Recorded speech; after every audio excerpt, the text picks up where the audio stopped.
क्या आपने कभी सोचा है, अगर एक जादूगर रात के अंधेरे में 7 शहजादियों की लाशें बिनता हुआ नजर आ जाए, तो इसका मतलब होता क्या है? क्योंकि जिस रात ये मंजर देखा गया था, उस रात पूरी रियासत की हवा रुक गई थी और लोगों ने बस इतना सुना, ज़रूक वापस आ गया है। अगर हिम्मत है तो इस कहानी को एंड तक जरूर सुनना, क्योंकि जो जुल्म उसने इन शहजादियों पर किया, वो आपके रोंगटे खड़े कर देगा। यहाँ की सुबह नूर देती है और रात अपनी कहानियाँ। इस रियासत में 7 शहजादियाँ रहती थीं, हर एक अपनी खूबसूरती, अपनी मासूमियत और अपनी अलग पहचान के लिए मशहूर। आलिया सबसे बड़ी, होशियार लेकिन जिद्दी। रानिया खामोश लेकिन हर चीज़ महसूस करने वाली। महरीन हंसमुख फिर भी आंखों में हमेशा डर। जिमल चालाक और करीब से सोचने वाली, रोया करती थी बिना वजह के, जैसे कोई उसे पुकारता हो। हुराएं सबसे प्यारी, भोले चेहरे वाली। अरवा सबसे छोटी, जिसका जन्म ही एक अजीब वाक़े के साथ हुआ था। लेकिन इन 7 शहजादियों की जिंदगी में एक ऐसा राज छुपा था जिसे रियासत के बुजुर्ग लोग भी जबान पर नहीं लाते थे। बात दुआ, हाँ, एक बात दुआ जो इनकी माँ रानी सहरीश के साथ जुड़ी हुई थी। कहते हैं जब रानी जवान थी, उसने किसी जादूगर को धोखा दिया था। उस जादूगर का नाम था ज़रूक एसिया, और उस दिन ज़रूक ने गुस्से में बस इतना कहा था, जिस चीज़ से तुम सबसे ज़्यादा प्यार करोगी, वो चीज़ तुमसे छीन ली जाएगी। एक एक करके तब किसी ने इस बात को मानी नहीं दी, लेकिन रानी के जन्म के बाद हर शहजादी के पैदा होने से पहले महल के ऊपर एक काला साया दिखना शुरू हो गया। पहले लोगों ने समझा धोखा है, लेकिन ये धोखा हर बार रिपीट होता रहा। अजीब बात, उस साया का चेहरा कभी क्लियर नहीं होता था, पर आंखें वो बिल्कुल इंसान जैसी नहीं थी।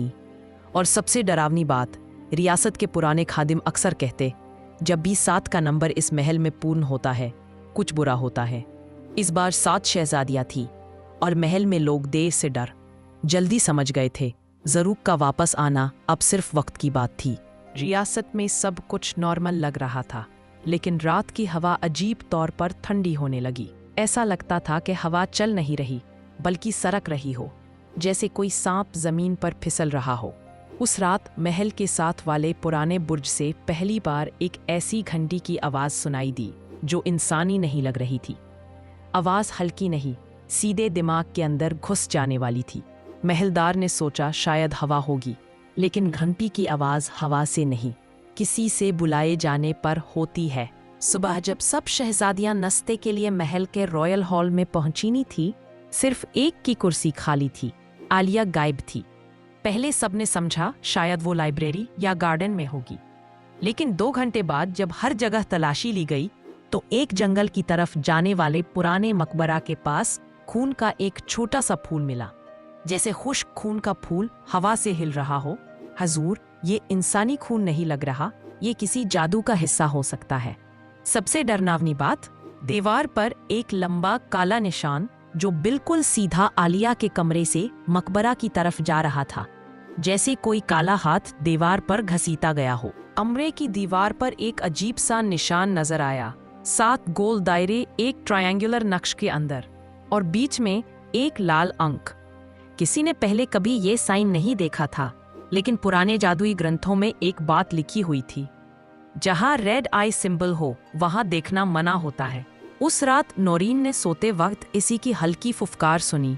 पहली तो मिल गई, अब रात दूसरी की होगी। वो चीख कर उठ गई, लेकिन सरप्राइजिंगली किसी ने उसकी बात पर यकीन नहीं किया। अगर आप भी महसूस कर रहे हैं कि इस कहानी में कुछ ज्यादा ही सच्चाई है, तो सब्सक्राइब कर लीजिए, क्योंकि आगे जो होने वाला है वो पहले से भी ज्यादा खौफनाक है।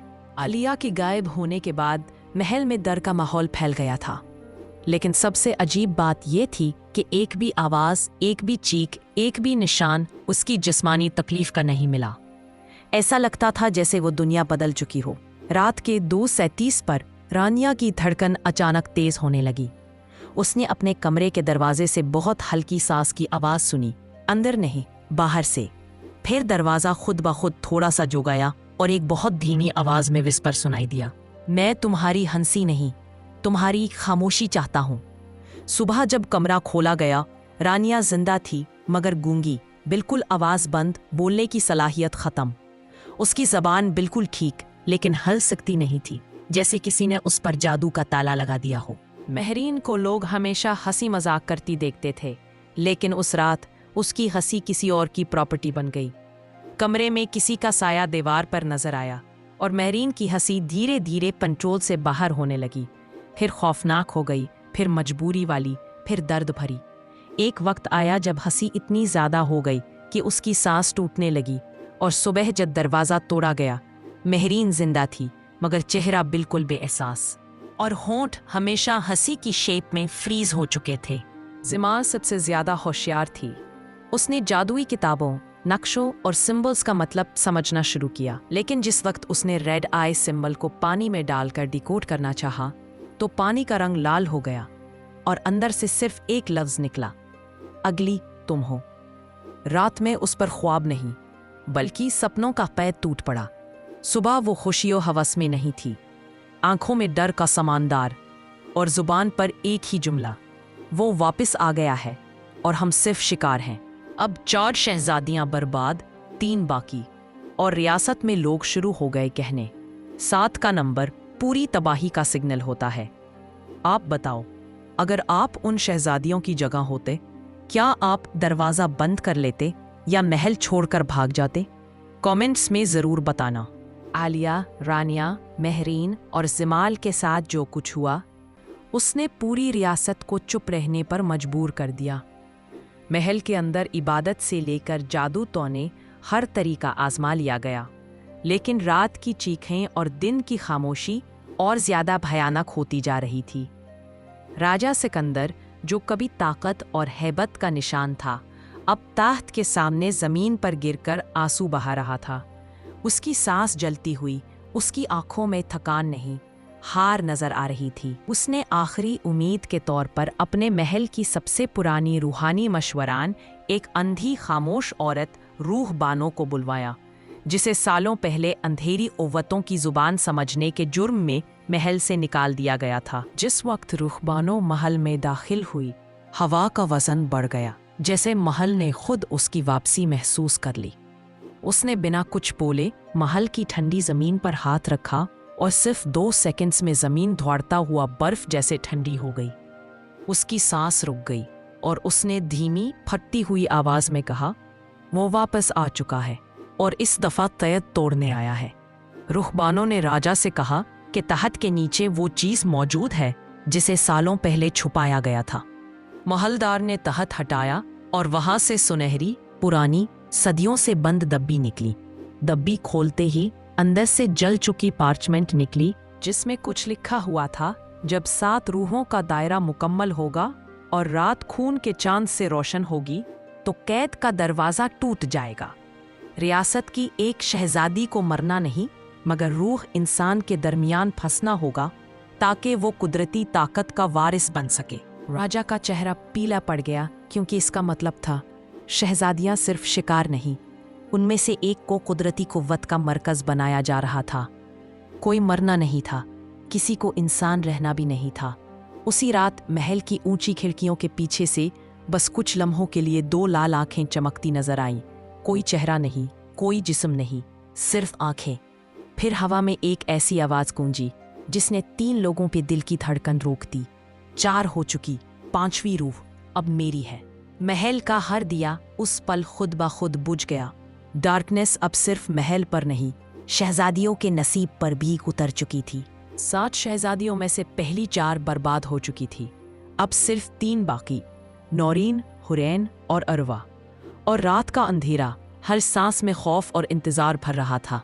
नौरीन सबसे इमोशनल और मासूम थी। रात के 3 बजे उसने घंटी की हल्की सी आवाज सुनी, पर इस बार ये आवाज सिर्फ उसी के लिए थी। वो दरवाजे के पास जाकर अपनी कान लगाती है और अंधेरे में सिर्फ हल्की सी सांस की गूंज महसूस करती है। फिर एक साया उसके कमरे में घुस आता है। नौरीन की हवा टाइट हो गई, उसकी सांस रुक रही थी और आंखों से आंसू बह रहे थे, पर बोल नहीं सकती। हुरैन सबसे प्यारी और भोले चेहरे वाली थी, लेकिन रात का खौफ उसके हर मुस्कान को तोड़ रहा था। जादूगर ज़रूक ने उसके पास एक रेड आई सिंबल भेजा, जो अंधेरे में दीवार पर चमक रहा था।